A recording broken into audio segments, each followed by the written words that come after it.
Hey everyone welcome back to our channel. आजकेर भिडियोते आमी आपनादेर जोन्नो 2 থেকে 3 বছরের বাচ্চার জন্য একটি ফ্রক তৈরি করে দেখাবো।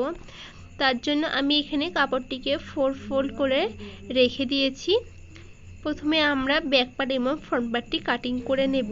তার জন্য আমি এখানে টোটাল লেন্থটা নিচ্ছি 9 ইঞ্চিস, পুট নিচ্ছি 4 ইঞ্চিস এবং আর্মহোল নিচ্ছি 2 ইঞ্চি বাদ দিয়ে 4 ইঞ্চিসের মার্কিং করছি।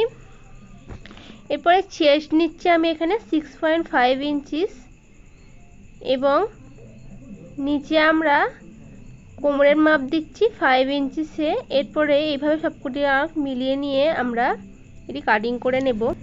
দেখুন এইভাবে আমরা দুটি পার্ট কাটিং করে নিয়েছি। এরপরে আমরা এর ওপরগুলো এইভাবে মুড়ে মুড়ে হেমিং করে নেব। সেম একইভাবে এই পার্টটাও আমরা এইভাবে মুড়ে হেমিং করে নেব। দেখুন এইভাবে মুড়ে আমরা হেমিং করে নিয়েছি। এরপরে ফ্রন্ট পার্টটা নিয়ে আমরা এইভাবে ডবলে ভাঁজ করে রাখবো। রাখার পরে এই ভাঁজ অনুযায়ী এইভাবে মার্ক করে নেব।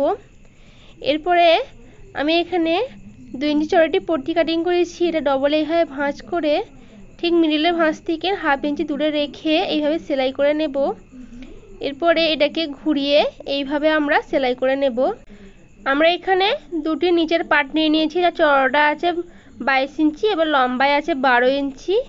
এরপরে নিচে আমরা এখন 3 ইঞ্চি একটি পট্টি কাটিং করে নিয়েছি, যেটা আমি নিচেটা এইভাবে মুড়ে হেমিং করে নেব এবং অপর সাইডটা আমরা এর নিচে এইভাবে রেখে কুচি দিয়ে এইভাবে সেলাই করে দেব।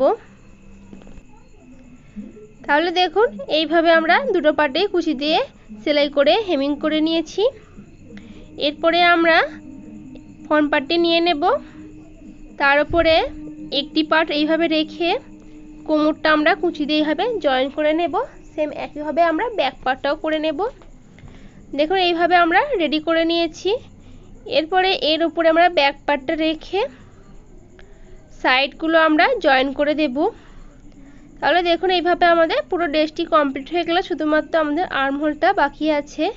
এই আর্মহোলটা রেডি করার জন্য আর্মহোলটাকে এইভাবে খুলে আমরা রাখবো। এরপরে আমি 1.5 ইঞ্চি চওড়া রকম ওরেপ পট্টি কাটিং করেছি। এটাকে ডবলে ভাঁজ করে নিয়ে আমরা ঠিক মিডিল পজিশনে মার্ক করে নেব। এরপরে মিডিলটা এইভাবে মিডিলের সাথে মিলিয়ে রেখে আমরা এর ধার দিয়ে সেলাই করে দেব। দেখুন এইভাবে আমরা সেলাই করে নিলাম। এর মধ্যে আমি ছোটো ছোটো কাট লাগিয়ে দিয়েছি। এরপরে আমরা পুরো ওপর থেকে এইভাবে সরু করে মুড়ে এইভাবে সেলাই করে দেব এবং এই জায়গাটা এসে এইভাবে ভাঁজ দিয়ে মুড়ে আমরা এইভাবে সেলাই করে নেব। তাহলে দেখুন এইভাবে আমাদের পুরো ড্রেসটি কমপ্লিট হয়ে গেল। কীভাবে আমি আর্মহোলটা রেডি করলাম, যদি আরও ডিটেলসে আপনারা দেখতে চান তাহলে ওপরে আই বাটনে ক্লিক করে আপনারা আমার তৈরি করা আরও একটি ডিজাইন দেখে নিতে পারেন। সেখানে আমি আরও ডিটেলসে বুঝিয়ে দিয়েছি কীভাবে আর্মহোলটি রেডি করতে হয়। আজকের ভিডিও এতটাই। ভিডিওটি ভালো লাগলে অতি অবশ্যই লাইক করো, কমেন্ট করো এবং শেয়ার করো। ভিডিওটি সম্পূর্ণ দেখার জন্য সবাইকে অসংখ্য ধন্যবাদ।